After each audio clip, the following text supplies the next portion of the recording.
दे सलामी इस तिरंगे को जिससे तेरी शान है, सिर हमेशा ऊंचा रखना इसका जब तक दिल में जान है।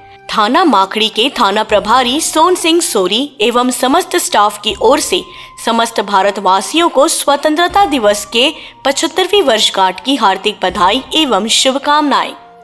विनीत सोन सिंह सोरी, थाना प्रभारी, माखड़ी।